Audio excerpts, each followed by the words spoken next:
गई है। आज नवरात्र का पहला दिन है। आज के दिन आपको बता दें कि शैलपुत्री माता की आराधना की जाती है और माँ शैलपुत्री माँ दुर्गा का प्रथम स्वरूप मानी जाती हैं। ये पर्वतराज हिमालय की पुत्री हैं। कहा जाता है कि पूर्व जन्म में ये प्रजापति दक्ष की कन्या थीं, तब इनका नाम सती था। साथ ही कोरोना वायरस संक्रमण के बढ़ते मामलों के बीच मंदिरों में सुबह से ही भक्तों की लंबी लंबी कतारें नजर आ रही हैं। मंदिर प्रबंधन ने कोरोना वायरस संक्रमण के चलते विशेष इंतजाम किए हैं। ज़्यादातर मंदिरों की ओर से प्रवेश द्वार पर सैनिटाइजेशन का काम किया जा रहा है। साथ ही आपको बता दें कि लोगों के हाथ जो हैं वो सैनिटाइज करने के बाद ही लोगों को मंदिर में प्रवेश दिलाया जा रहा है। थर्मल स्क्रीनिंग के भी इंतजाम किए गए हैं। साथ ही सर्दी जुकाम और बुखार के सामान्य लक्षण होने पर श्रद्धालुओं को वापस भेजा जा रहा है।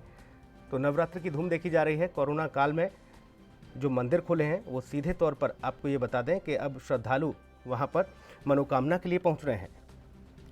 आज नवरात्र का पहला दिन है। आज के दिन माँ शैलपुत्री की आराधना की जाती है। माँ शैलपुत्री माँ दुर्गा का प्रथम स्वरूप हैं। ये पर्वतराज हिमालय की पुत्री हैं। कहा जाता है कि पूर्व जन्म में ये प्रजापति दक्ष की कन्या थीं और तब इनका नाम सती था। साथ ही आपको बता दें कि कोरोना वायरस के संक्रमण के बढ़ते मामलों के बीच मंदिरों में सुबह से ही भक्तों की लंबी लंबी लाइनें नजर आ रही हैं, कतारें लगी हैं। मंदिर प्रबंधन ने कोरोना वायरस संक्रमण के चलते विशेष इंतजाम किए हैं। ज़्यादातर मंदिरों की ओर से प्रवेश द्वार पर सैनिटाइजर का इस्तेमाल किया जा रहा है, इंतजाम किए गए हैं। लोगों के हाथों को सैनिटाइज कराने के बाद उन्हें मंदिर में प्रवेश दिलाया जा रहा है। थर्मल स्क्रीनिंग के भी मंदिरों के प्रवेश द्वार पर इंतजाम किए गए हैं। सर्दी जुकाम और बुखार से सामान्य लक्षण पाए जाने पर उन श्रद्धालुओं को वापस भेजा जा रहा है।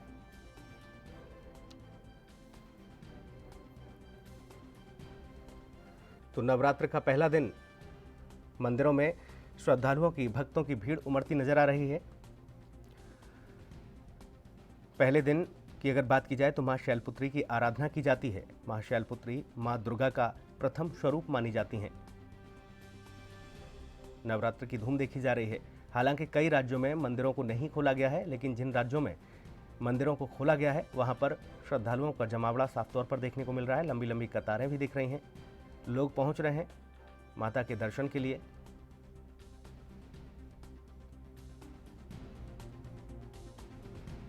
और आपको बता दें कि नवरात्रि की धूम साफ तौर पर देखने को मिल रही है। मंदिरों को भव्य तरीके से सजाया गया है, लेकिन कोविड के चलते तमाम सारी व्यवस्थाएं, तमाम सारे इंतजाम किए गए हैं।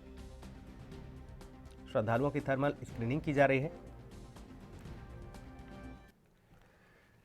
सत्यप्रकाश सोनी हमारे सहयोगी जुड़े हुए हैं फोन लाइन पर मुंबई से। सत्यप्रकाश, किस तरह से लोग वहां पर नवरात्रि को लेकर पूजा अर्चना कर रहे हैं श्रद्धालु, क्योंकि सीधे तौर पर मंदिरों को खोलने की तो इजाजत नहीं है। देखिए सुनील, शरद नवरात्रि का आज पहला दिन है, लेकिन जिस तरह से महाराष्ट्र में लगातार कोरोना संक्रमण अपना पैर पसार चुका है, ऐसे में एहतियातन जो है नवरात्रि जिस तरह से मनाई जाती थी, इस बार जो है उस तरह की नवरात्रि नहीं मनाई जाएगी। लगातार विशेष ध्यान रखा जा रहा है कि लोगों की गैदरिंग ना हो, लोग सोशल डिस्टेंसिंग का पालन करें, वहीं भक्तों को किसी तरह का जो है संक्रमण ना हो, इसका विशेष ध्यान रखा जा रहा है। सुनील, बिल्कुल, जाहिर तौर पर क्या कुछ कहना है पुजारियों का, क्योंकि पहला दिन है आज और मां शैलपुत्री की आराधना की जाती है। सत्यप्रकाश, देखिए सुनील, माँ शैलपुत्री का आज पूजा की जाती है। ऐसे में आज पहला दिन नवरात्रि का माना जाता है। माता को जो है भक्त जो है पूरी तरह से मनाने की कोशिश करते हैं। ऐसे में तमाम तरह की तैयारियां जो हफ्ते भर से शुरू हो जाती है, चाहे वो साफ सफाई की बात की जाए या तो फिर नवरात्रि में पूजा अर्चना की तमाम सामग्री की बात की जाए, तमाम मंदिरों की बात करें या फिर सामग्री जहां मिलती है उस जगहों की बात करें, लगातार भीड़ लगी हुई है। लेकिन प्रशासन भी पूरी तरह से मुस्तैद है। प्रशासन चाहता है कि किसी तरह इस तरह की जो है समस्याएं, तकलीफें ना हो। बहुत शुक्रिया आपका। हमारे सहयोगी शैलेंद्र पारासर भी ग्वालियर से सीधा माता के दरबार से यानी कि मंदिर से वो मौजूद हैं और उनसे समझने की कोशिश करेंगे कि किस तरह से वहाँ पर पूजा अर्चना का सिलसिला शुरू हुआ है।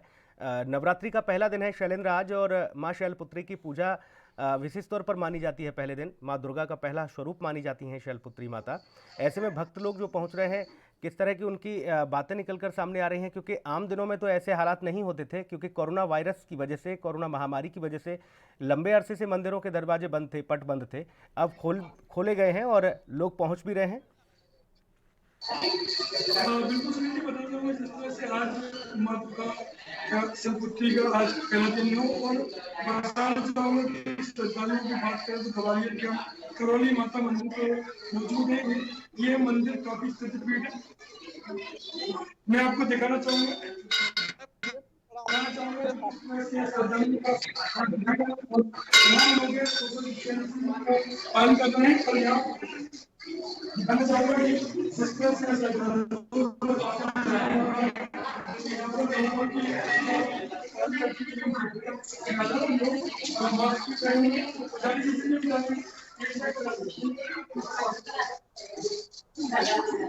निवेदन है थोड़ा सा आप माँ शैलपुत्री का जो है उसके बारे में हम जानेंगे कि माँ का क्या है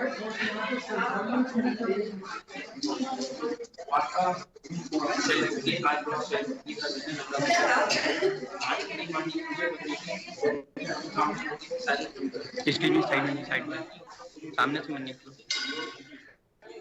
सवाल होते हैं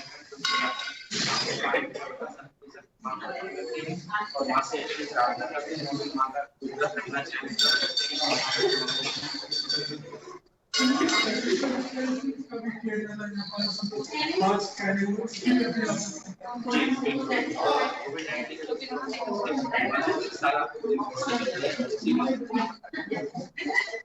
मैं तो सुनील जी बताना चाहूंगा जिस तरह से ये प्रतिशत कहा मैं कि जिस तरह यहाँ पर काफी सामने से नहीं बैठा ताला लगा हुआ है और देखने में ये आ रहा है सोशल डिस्टेंसिंग का भी मंदिर पूरा पालन करना है और लोग जो श्रद्धालु यहाँ मौजूद है वो दूर दूर कतार में और डिस्टेंस यहाँ नजर आ रहे हैं।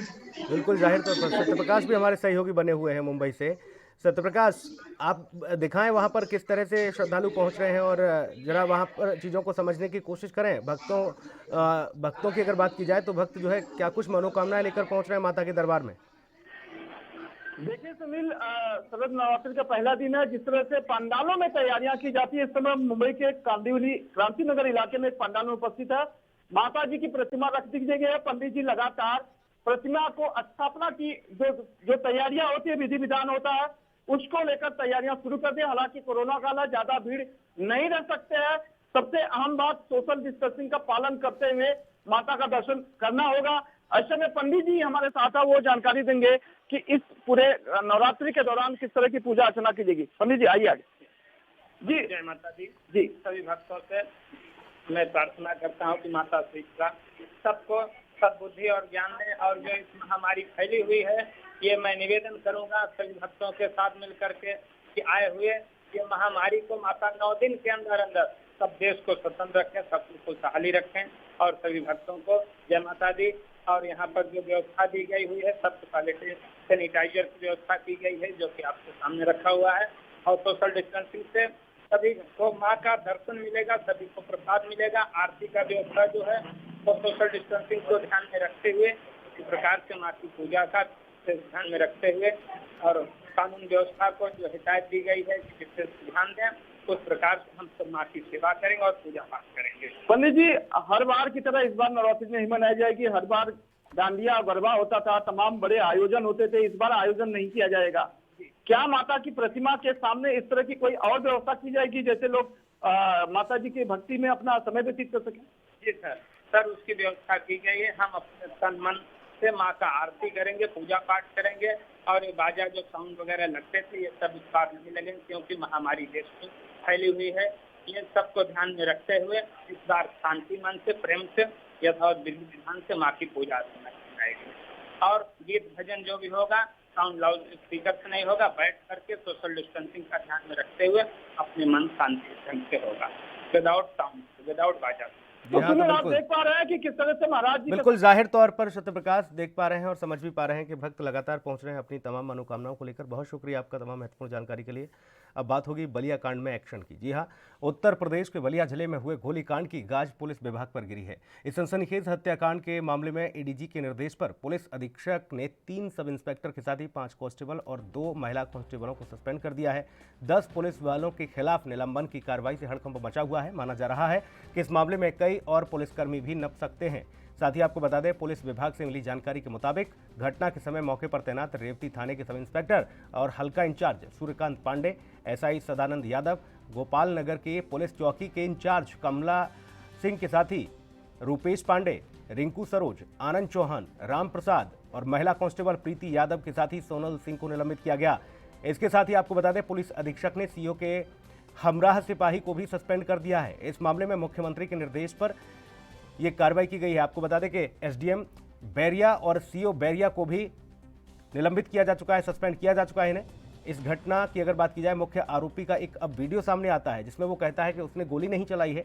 गोलीकांड का मुख्य आरोपी धीरेन्द्र प्रताप सिंह, 6 वांछित आरोपियों के खिलाफ आपको बता दें पुलिस ने 25-25 हजार रुपए का इनाम भी घोषित किया हुआ है। साथ ही एसपी बलिया ने 15 अक्टूबर को रेवती थाना क्षेत्र के दुर्जनपुर गांव में हुई इस घटना के संबंध में फरार आरोपियों पर इनाम घोषित कर दिया है। हालांकि इस पूरे घटनाक्रम में एक्शन हुआ है। आपको बता दें कि करीब 10 पुलिसकर्मियों को अब एक बार फिर से सस्पेंशन की कार्रवाई हुई है, सस्पेंड किया गया है। इसके पहले एसडीएम और सीओ को पहले ही निलंबित किया जा चुका है। हालांकि आरोपी अभी भी फरार बताया जा रहा है, लेकिन उसके एक के बाद एक वीडियो सामने आ रहे हैं। वो लगातार अपने आप को निर्दोष बता रहा है। वो कह रहा है कि मेरे खिलाफ साजिश के तहत कार्रवाई की जा रही है। बार बार चिल्ला रहा हूँ सर, हाथ जोड़ रहा हूँ, पैर पकड़ रहा हूँ कि सर देखिए मर जाएंगे, हमारी तरफ के लोग मर जाएंगे सर, आप कम से कम पुलिस से अपना रुकवाइए भगदड़ रुकवाइए। ये लोग कह रहे हैं कि नहीं, जो हो रहा है ठीक हो रहा है, जो हो रहा है ठीक हो रहा है। और ये खड़ा खड़ा तमाशा देख रहे हैं प्रशासन के लोग, शासन के एसडीएम महोदय, क्षेत्राधिकारी महोदय और बीडीओ सदानंद यादव इसमें सरेआम जिम्मेदार हैं सर। मैं कह रहा हूँ तो प्रशासन की मिलीभगत थी। जी हां, सभी लोग जिम्मेदार थे, हमारा कोई दोष नहीं था, हम तो शांति व्यवस्था चाहते थे, लेकिन ऐसा हुआ नहीं, मुझे मुख्य आरोपी बनाया गया है। ये तमाम सारी बातें वीडियो के माध्यम से सामने आ रही हैं। हमारे सहयोगी इस वक्त लखनऊ से सीधा मौजूद है हमारे साथ। पुनीत, एक के बाद एक वीडियो सामने आ रहे हैं आरोपी के, वो अपने आप को निर्दोष बता रहा है, लेकिन पुलिस ये पता नहीं लगा पा रही आखिर ये है कहां, फरार चल रहा है। 25,000 रुपए का इनाम घोषित किया गया है। देखिए, धीरेन्द्र सिंह उर्फ डब्लू लगातार एक के बाद एक वीडियो जारी कर रहा है, लेकिन उसके बाद भी अभी तक पुलिस को इसकी कोई अता पता नहीं है। 12 से ज्यादा टीमें लगाई गई हैं पुलिस की इसकी तलाश के लिए, लेकिन अभी तक पुलिस के हाथ खाली के खाली हैं। वहीं एक के बाद एक वीडियो जो सोशल मीडिया पर वायरल हो रहे हैं, उसमें वो साफ तौर पर कह रहा है कि प्रशासन की लापरवाही थी और उसने आत्मरक्षा में गोली चलाई है। तमाम तरीके की बातें वो कह रहा है। सीओ और एसडीएम के सामने हुए हत्याकांड में जो भी डब्लू सहित 6 आरोपी थे, उन पर 50-50 हजार का इनाम घोषित किया गया है। गैंगस्टर एक्ट भी लगाया गया और आसुका भी लगेगा। लेकिन जिस तरीके से एक अपराधी लगातार एक के बाद एक वीडियो वायरल कर रहा है, एक के बाद एक वीडियो बना करके अपने समर्थकों को, अपने जानने वालों को सेंड कर रहा है और ये सोशल मीडिया पर वायरल हो रहे हैं, कहीं ना कहीं पुलिस प्रशासन की कार्यवाही पर एक बड़ा सवाल खड़ा हो रहा है। हालांकि इसमें एक्शन भी हुआ है, लगभग 10 पुलिसकर्मी सस्पेंड हुए हैं, जिनमें 3 एसआई हैं, लेकिन सीधे तौर पर निलंबित कर देना ही एक प्रक्रिया नहीं है। यूपी पुलिस की कार्यशैली में एक बहुत बड़े बदलाव की जरूरत है, क्योंकि ज्यादातर मामलों में कहीं ना कहीं पुलिस की भूमिका संदिग्ध पाई जाती है।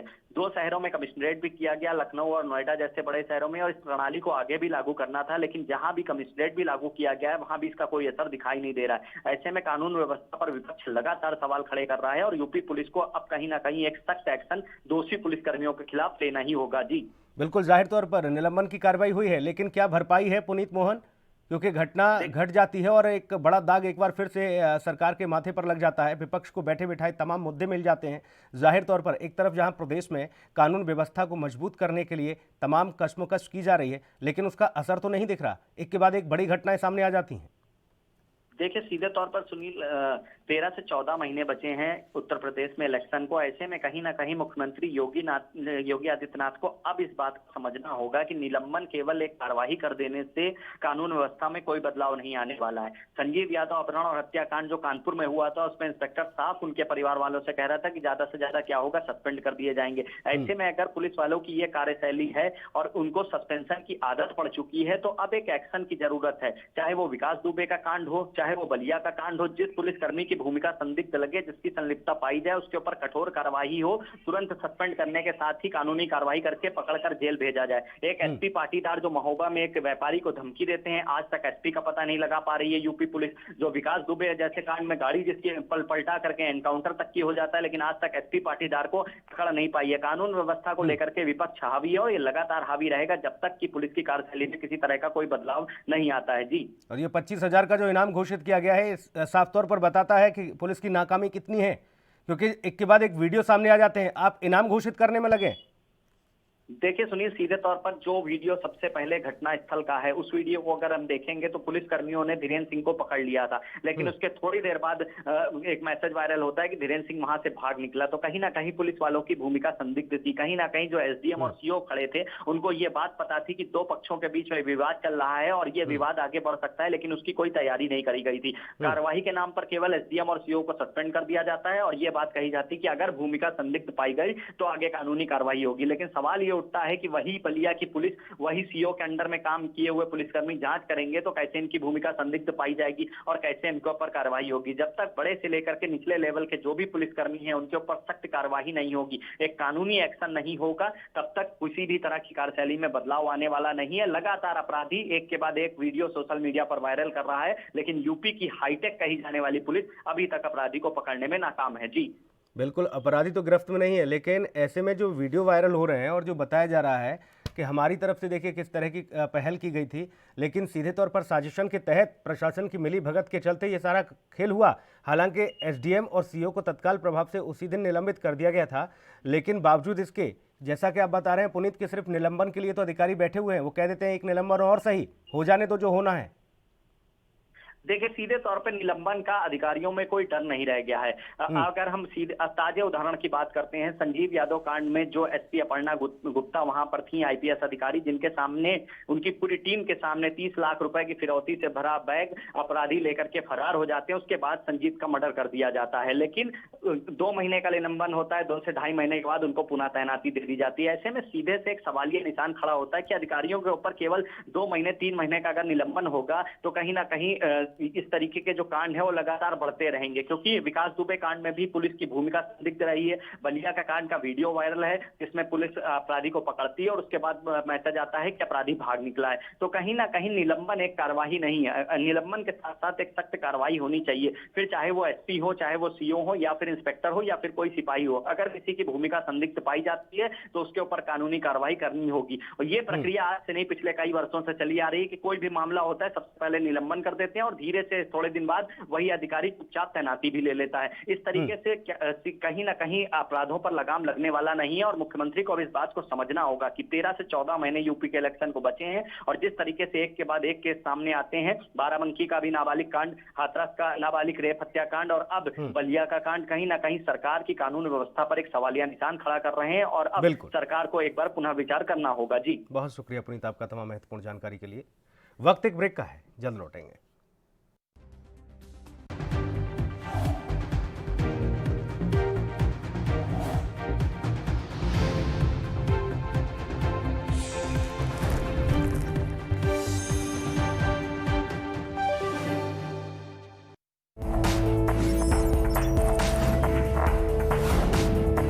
कम ब्रेक और ज्यादा खबरों के साथ देखिए ANP news in channel number पर।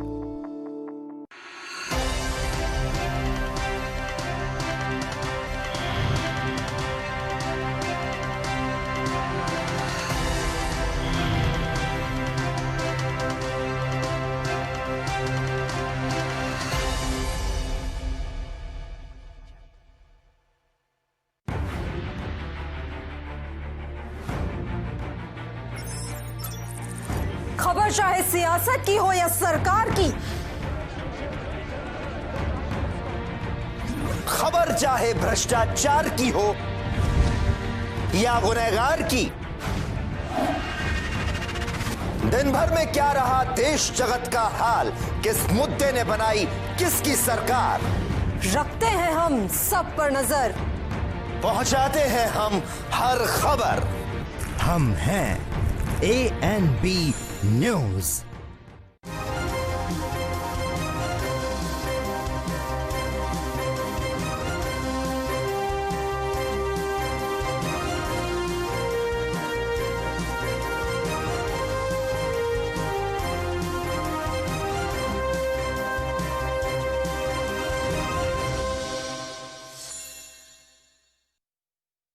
सबसे अलग अंदाज, हम बनेंगे आपकी आवाज, सवालों की धार, खबरों की बौछार, सिर्फ मेरे साथ ANP न्यूज पर।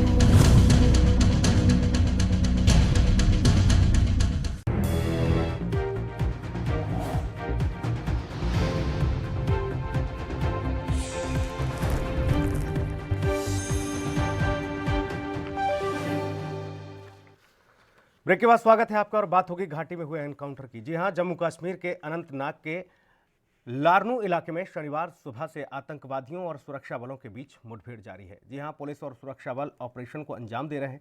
बताया जा रहा है कि मुठभेड़ में सुरक्षा बलों ने एक आतंकी को भी ढेर किया है। तो वहीं शुक्रवार को बडगांव में सुरक्षा बलों और आतंकियों के बीच मुठभेड़ हुई थी। यहाँ पर करीब 2 से 3 आतंकी घेरे में आए थे।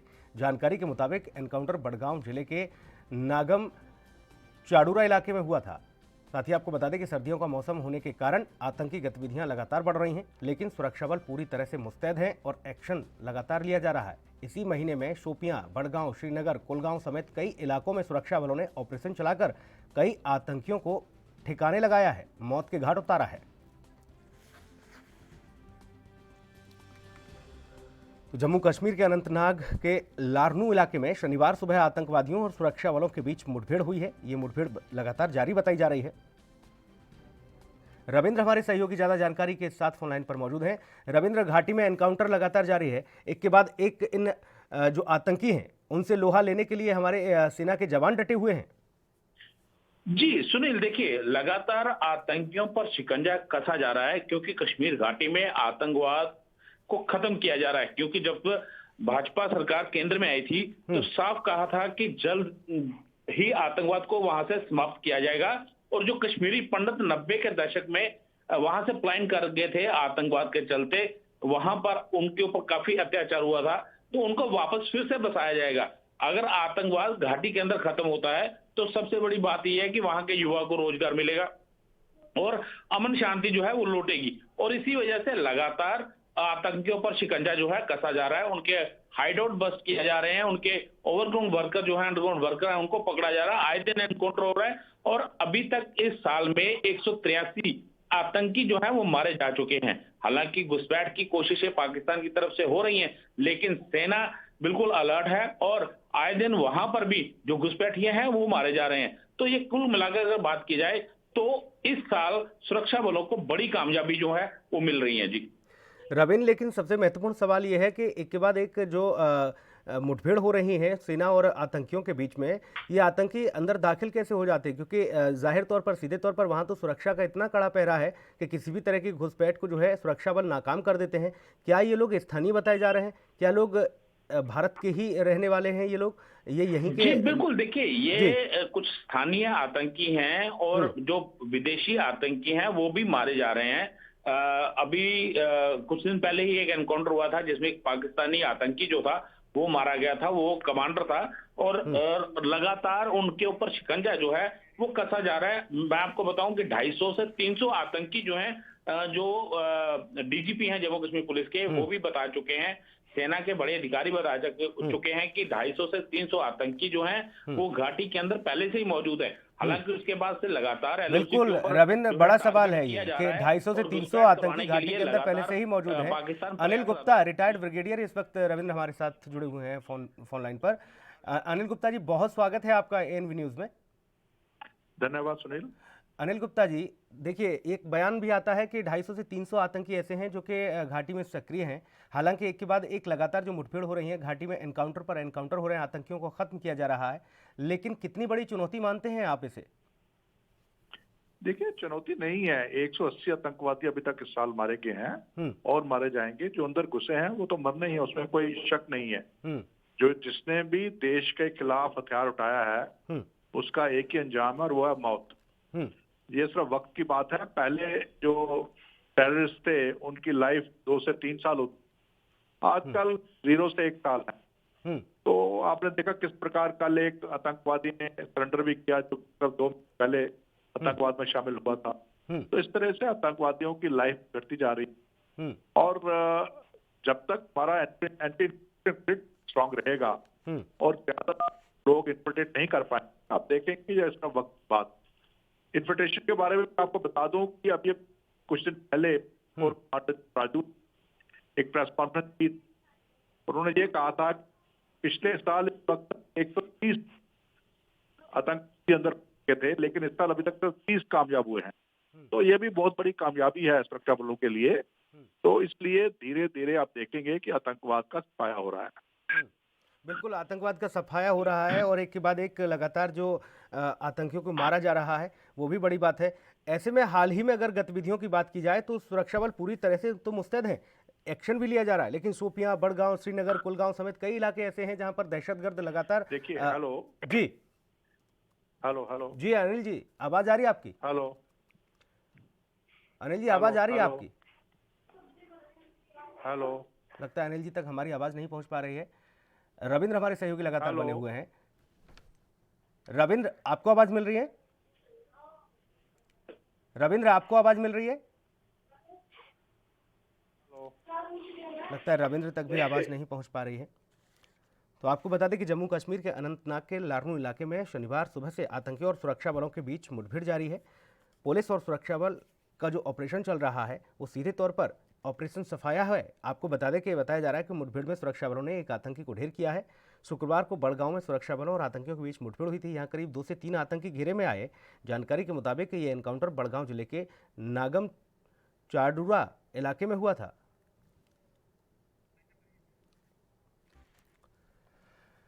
और इस खास पेशकश में इतना ही। नमस्कार।